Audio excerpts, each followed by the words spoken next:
Hello guys, my channel story lovers broadcast में आपका स्वागत है। ये कहानी किसी भी घटना, जाति, लिंग, धर्म, भाषा के आधार पर नहीं है। इस कहानी में दर्शाए सभी पात्र व घटना स्थल लेखक की कल्पना है जो केवल मनोरंजन के लिए है, तो कृपया करके इसे गंभीरता से ना ले और ना ही किसी की भी यह व्यक्तिगत भावनाओं को ठेस पहुँचाता है। ये केवल मनोरंजन के लिए एक काल्पनिक कहानी है जो लेखक के द्वारा रचित एक कल्पना है।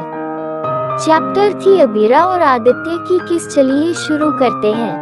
अबीरा खुशी से छत की तरफ देखते हुए कहती है, भगवान जी सच में आप तो बिल्कुल औसम हो। Thank you thank you thank you so much. आपने मुझे एक सेकंड चांस दिया, मुझे मेरा सब कुछ वापस मिल गया, नहीं तो मैं तो मर ही गई थी। ये आखिरी वाली लाइन बोलते हुए अबीरा को तृषा के किए धोखे की याद आ जाती है, जो उसे याद आते ही उसके चेहरे पर जहां अभी खुशी थी एकदम से नफरत आ जाती है और वो गुस्से से कहती है, तृषा मैं तुझे छोड़ूंगी नहीं। तूने मेरा सब कुछ बर्बाद कर दिया था और मेरी फैमिली तक को खत्म कर दिया था। अब देख मैं तेरा क्या हाल करती हूँ। तेरे हर गुनाह की सजा तुझे ना दी तो मेरा नाम भी अबीरा कुंद्रा नहीं। बहुत शौक है ना तुझे खेल खेलने का। अब मैं तुझे बताऊंगी कि आखिर खेल किसे कहते हैं। यहाँ शय भी मेरी होगी और मात भी। लेकिन तभी एक बार फिर से वार्ड रूम दरवाजा जोर की आवाज के साथ खुलता है और कई सारे डॉक्टर्स तेजी से हर बड़ी में अंदर घुसते हैं। ये वही सब डॉक्टर्स थे जो पहले यहाँ से 9-2-11 हो गए थे। वो अभी जल्दी से भगाते कमरे में आते हैं और सभी के चेहरे पर टेंशन साफ नजर आ रही थी और सभी लोग घबराए थे और उनके चेहरे पर 12 बजे थे क्योंकि उनके पीछे आदित्य गुस्से से आ रहा था। सीनियर डॉक्टर जल्दी से अबीरा को फिर से चेक करने लगती है। वही अबीरा कंफ्यूजन से डॉक्टर को देखती है जो कुछ ज्यादा ही घबराई थी, तो अबीरा उन्हें शांत करते कहती है, क्या हुआ डॉक्टर, आप ठीक तो है ना। लेकिन डॉक्टर उसकी जुबान तो जैसे सिल चुकी थी और उसके गले से आवाज ही नहीं निकल रही थी और वो अभी भी बस डरी सहमी थी और अबीरा का जल्दी जल्दी चेकअप कर रही थी कि आखिर उनसे क्या गलती हो गई है। वही आदित्य गुस्से से सभी डॉक्टर्स को घूरते सोफे पर जाकर बैठ जाता है, पैर पर पैर चढ़ाकर बिल्कुल किसी राजा की तरह। और सभी डॉक्टर तो अब डर से और ज्यादा कौंप रहे थे जैसे उनके पीछे कोई जल्लाद बैठा हो और एक गलती बस फिर क्या उन्हें फांसी पर चढ़ाने के लिए तैयार था।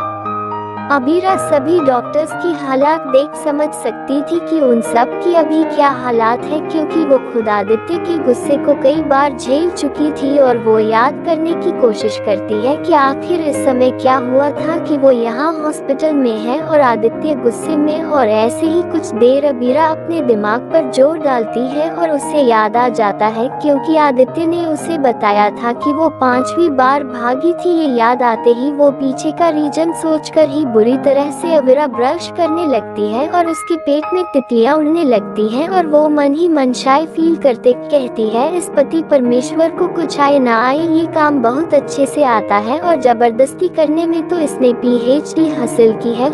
इसीलिए मुझे इतना दर्द हो रहा था। हाय मेरी कमर अभी भी दर्द कर रही है।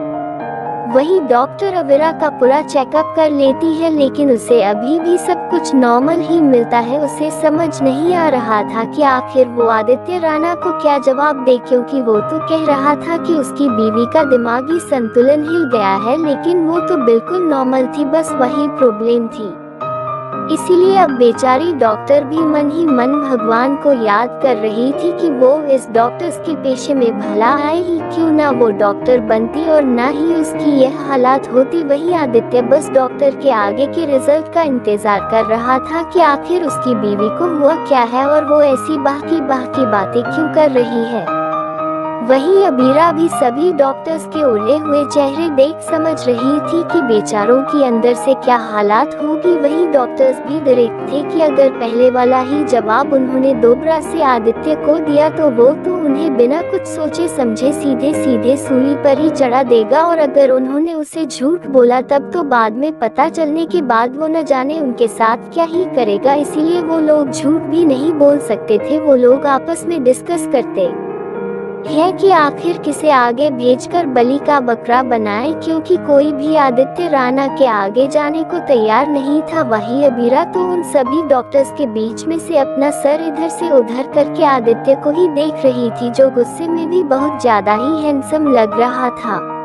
लेकिन इन डॉक्टर्स की वजह से वो उसे सही से देख नहीं पा रही थी, जिससे अवीरा इरिटेट होते हुए कहती है, आप सब की सब लोग यहाँ झुंड बनाकर क्या कर रहे हो? हॉस्पिटल में और पेशेंट मर गए हैं क्या? जाकर उन सब का इलाज करो ना और मेरे सामने से हटो, मुझे अपने हस्बैंड को देखना है।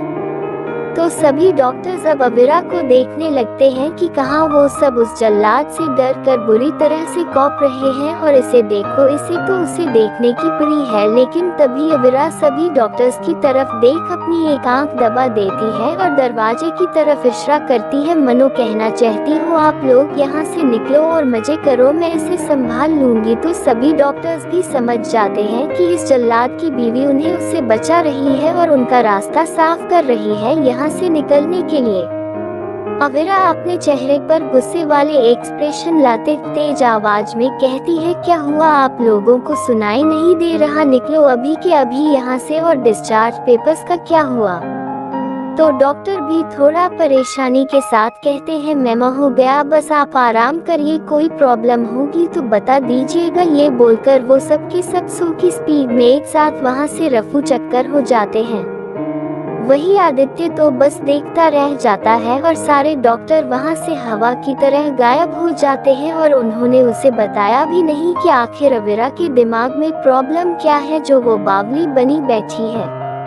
आदित्य गुस्से से अवीरा को घूरता है क्योंकि उसे समझ में आ गया था कि उसकी ये सीधी सादी बीवी ने जानबूझकर उन सभी डॉक्टर को से भगाया है। वो अपनी आंखें छोटी कर सोफे से खड़ा होते हुए अवीरा को अजीब लुक देता है। वही अबीर भी अपने दांत दिखाते हुए कहती है, क्या हस्बैंड आप भी ना जब देखो तब नाक पर गुस्सा लिए बिल्कुल खड़ूस बनकर रहते हो, कभी मुस्कुराया भी करो, सच कह रही हूँ कयामत आ जाएगी। तो आदित्य एंग्री लुक देते अबीरा को बुरी तरह से घूरता है, जिससे अबीरा तो हंसते कहती है, आपका ये एरोगेंट लुक तो मेरी जान ही ले लेगा, इतने प्यार से मत देखिए नहीं तो मैं मर ही जाऊंगी। ये बोल हुए अबीर जोर जोर से हंसने लगती है। वही आदित्य को समझ नहीं आ रहा था कि उसकी इस बीवी को अचानक से हो क्या गया है। वो यूं उसके साथ बदतमीजी कर रही थी या फिर फ्लर्ट, उसे भी समझ नहीं आ रहा था, क्योंकि कल तक तो वो उससे प्यार से बात करना तो दूर सीधे मुंह देखती तक नहीं थी और आज उसे हंसते बात कर रही थी। वो गुस्से से अवीरा के पास आ जाता है और अपनी आंखें चढ़ाते कहता है, अब कौन सा नया गेम खेल रही हो मेरे साथ? पहले ही बता रहा हूँ, जो भी कर रही हो उसे अभी के अभी बंद कर दो, नहीं तो मुझसे बुरा कोई नहीं होगा। तो अबीर भी मुस्कुराते हुए एकदम से आदित्य की टाई पकड़ अपनी और खींच लेती है, जिससे अबीरा के मुलायम होंठ आदित्य के सख्त होंठों से जा टकराते हैं और दोनों की गर्म सांसें आपस में मिलने लगती है। आदित्य की दिल की धड़कनें तो एकदम से बढ़ गई थी, क्योंकि उसे उम्मीद नहीं थी कि अबीरा उसके साथ ऐसा भी कुछ कर सकती है।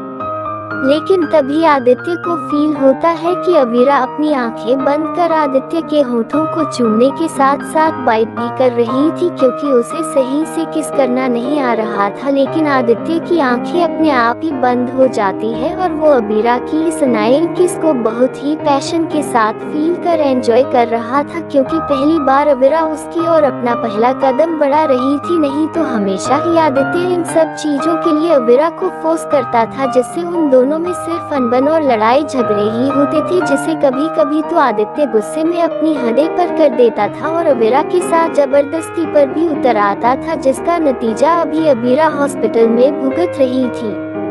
क्योंकि काल जब अवीरा भागने की कोशिश कर रही थी और आदित्य के हाथों पकड़ी गई, तो आदित्य ने गुस्से में आकर अवीरा के साथ जबरदस्ती की और इतना ज्यादा एग्रेसिव हो गया कि अबीर की हालत इतनी ज्यादा खराब हो गई कि उसे हॉस्पिटल ही लाना पड़ा। और दोपहर को जब अवीरा को होश आया, तब से वो अजीबोगरीब हरकतें कर रही थी। लेकिन आदित्य को अवीरा की नजदीकी से सुकून मिल रहा था, जैसे किसी प्यासे को पानी मिल गया हो। वही उन दोनों की किस को पूरे 5 मिनट भी नहीं हुए थे कि तभी कमरे का दरवाजा एकदम से खुलता है और कोई एकदम से आकर सामने खड़ा हो जाता है। लेकिन जैसे ही वो अंदर हो रहा कारनामा देखता है, तो उसके चेहरे का रंग एकदम से फीका पड़ जाता है और आंखें हैरानी से बड़ी बड़ी हो जाती है। वो तुरंत घबराते हुए जल्दी से पीछे की तरफ टर्न करते हुए कहता है, सॉरी मैंने कुछ नहीं देखा, मैं बाद में आता हूँ। अवीरा यूं अचानक से किसी की आवाज सुन एकदम से घबराकर आदित्य से दूर हो जाती है और जल्दी से उसके पीछे छुपाते हुए अपनी आंखें कसके बंद कर पीछे से आदित्य की शर्ट पकड़ लेती है। वही आदित्य गुस्से से दरवाजे की तरफ देखता है, क्योंकि यहाँ उसे 2 पल का सुकून मिला नहीं था कि कबाब में हड्डी बने कौन आ गया था। दरवाजे के पास एक लड़का खड़ा था जिसकी उम्र यही कोई 24 के आसपास की थी और उसके लुक्स भी देखने में अच्छे खासे थे। अखिल आदित्य का असिस्टेंट बेचारा घबराहट से खुद को ही गालियां देते हुए बड़बड़ा रहा था, अब तो मैं गया काम से, ये जल्लाद बॉस मुझे जिंदा ही जला देगा। लेकिन इसमें मेरी भी क्या गलती थी? अगर इसे इतना ही ज्यादा अपनी बीवी से लिपटा लिपटी करनी होती है तो दरवाजा बंद करना चाहिए। अब दरवाजा खुला रहेगा तब तो कोई भी अंदर आ जाएगा। वही आदित्य गुस्से से दांत पीसकर अखिल की तरफ देखते हुए कहता है, अब अगर अंदर आ ही गए हो तो बताने का कष्ट भी कर दो कि यहाँ क्या कर रहे हो। ये अचानक से तो अखिल उसी पोजीशन में कहता है, वो सर आपने कपड़े मांगे थे, मैं तो वही लाया था, सॉरी मैं गलत टाइम पर आ गया। तो आदित्य अपने अंगूठे से अपने माथे को दबाते हुए अपने गुस्से को शांत कर ऊंची आवाज में कहता है, कपड़े रखो और निकलो यहाँ से अभी के अभी। वही अबीरा तो शर्म के मारे पानी पानी हुई जा रही थी, खाया पिया कुछ नहीं, प्लेट तोड़ा बाहर आना, उसका हाल तो बिल्कुल ऐसा ही हो गया था। उसने कुछ अभी किया भी नहीं था और ऊपर से इस हालत में वो पकड़ी भी गई और उसकी तो हिम्मत ही नहीं हो रही थी कि अब वो अपनी नजर उठाकर भी आदित्य या फिर किसी और को देखे। अखिल जल्दी से घबराते हुए वहीं आसपास किसी चीज को ढूंढता है और फिर जल्दी से उस पर बैग को रखते हुए बाहर भाग जाता है। वही अवीरा जो आदित्य के पीछे छुपी अपनी आंखें बंद कर बैठी थी, जब वो दरवाजा बंद होने की आवाज सुनती है तो एकदम से आदित्य की बाजू ऊपर कर झांकते हुए इधर उधर देखती है।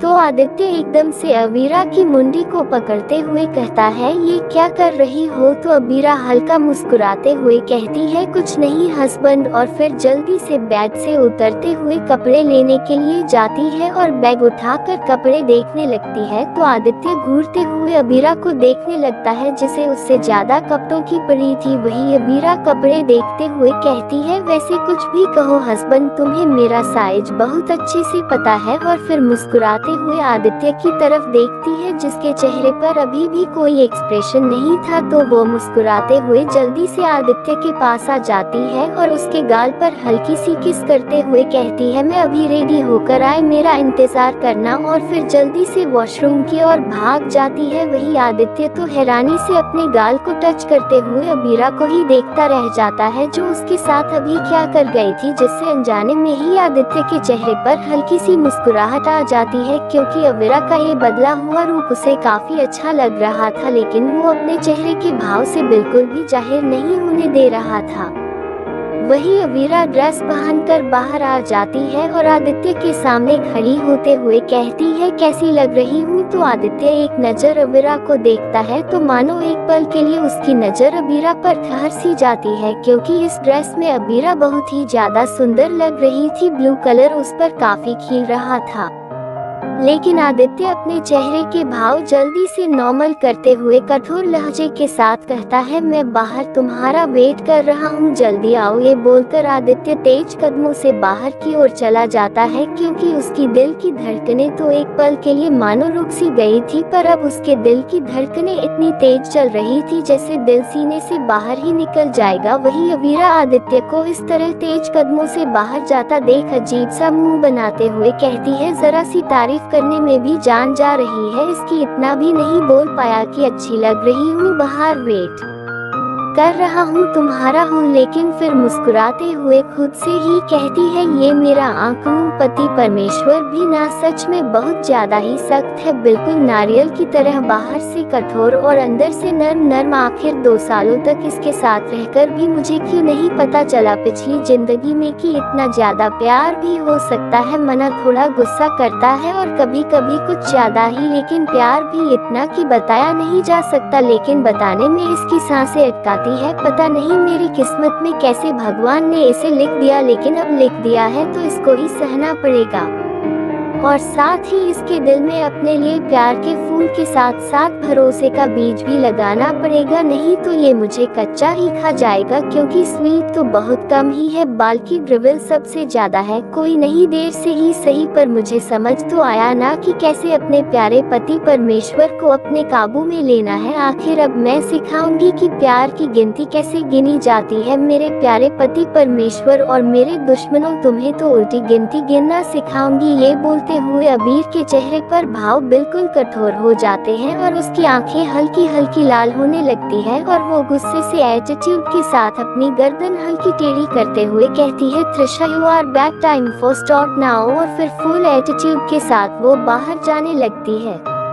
अवीरा आदित्य के साथ घर पहुंचने के बाद पूरे बंगले को बड़े ही ध्यान से देख रही थी। आखिर वो 6 महीने बाद इस बंगले को देख रही थी, नहीं तो मानो जैसे इसकी झलक ही उसकी आंखों से मिट चुकी थी। अबीर खुशी से झूमते हुए घर के अंदर भागती है, वही आदित्य उसे इस तरह खुश होता देख खुद से ही कहता है, ये तो ऐसे खुश हो रही है जैसे पहली बार आई हो। ये लड़की भी ना पता नहीं इस पर कौन सा भूत सवार हो चुका है। वही अबीरा अंदर पहुंचते हुए मस्ती में खिलखिलाते हुए पूरे घर को अंदर से देखते हुए अपने रूम की ओर जाने लगती है। वही घर के सभी नौकर जो अपना काम कर रहे थे वो अबीर को इस तरह देख हैरान थे। वही इन सभी में से एक और नौकर थी जो 1 महीने पहले ही यहाँ आई थी। इसे त्रिशा ने अबीरा पर नजर रखने के लिए भेजा था और उसकी पल पल की खबर उसे पहुँचने के लिए वो अबीरा का ऐसा अजीब रूप देख हैरान थी कि आखिर इस लड़की को हो क्या गया है, क्योंकि सुबह तो ये बेहोशी की हालत में घर से गई थी और अब ऐसे उछलते कूदते आ रही है जैसे इसके बाप का घर हो। लेकिन सभी नौकर जब आदित्य को देखते हैं तो एकदम से अपना सर नीचे झुका लेते हैं। वही आदित्य सभी को वार्निंग वाला लुक देते हुए अपने कमरे की ओर चला जाता है, क्योंकि आदित्य और अबीरा का कमरा अलग अलग था। क्योंकि अबीरा आदित्य के कमरे में बिल्कुल को भी कंफर्टेबल फील नहीं करती थी, जिसके लिए उसने उसके साथ काफी लड़ाई झगड़ा भी किया था, जिससे परेशान होकर आदित्य ने उसे दूसरे कमरे में रहने की परमिशन दे दी थी। लेकिन कभी कभी आदित्य अबीरा के कमरे में भी चला जाता था, लेकिन अबीरा हमेशा ही शोर मचाकर उसे कमरे के बाहर जाने पर मजबूर कर ही देती थी।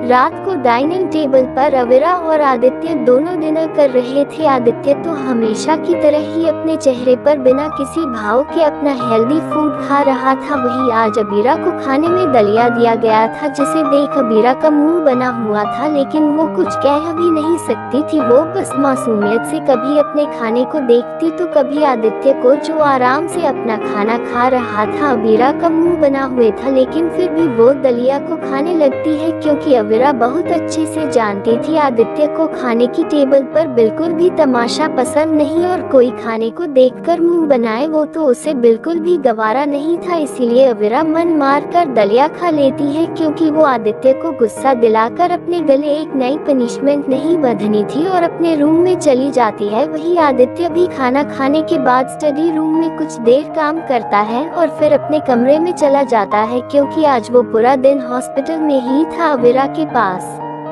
रात के 12 बजे आदित्य अवीरा के बारे में ही सोच रहा था कि वो भला कैसे इतना बदल सकती है। कल तक वो उसे लड़े बिना एक पल रह नहीं सकती थी, हर बात पर उसके ड्रामा शुरू हो जाते थे, लेकिन आज खाने में दलिया देखकर भी उसने कुछ नहीं कहा और चुपचाप से खा लिया। और भी ऐसी बातें सोच कर ही आदित्य हल्का मुस्कुरा रहा था, क्योंकि आज पहली बार हुआ था जब अवीरा ने आदित्य का सर दर्द नहीं किया था।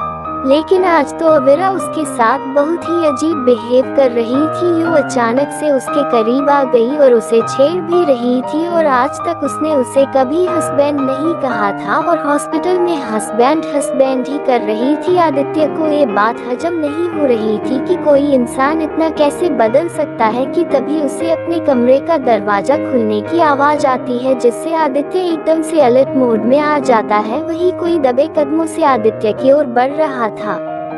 वही आदित्य को ऐसा फील हो रहा था जैसे कोई उसके पास आकर खड़ा हो गया हो और उसे ही देख रहा हो अपनी गहरी नजरों से। आखिर कौन है जो आदित्य के कमरे में दबे कदमों से आया? क्या ये आदित्य का कोई दोस्त है या फिर दुश्मन? और आखिर किसकी हिम्मत हो गई आदित्य के कमरे में इतनी रात को घुसने की? मिलते हैं नेक्स्ट एपिसोड में, तब तक के लिए थैंक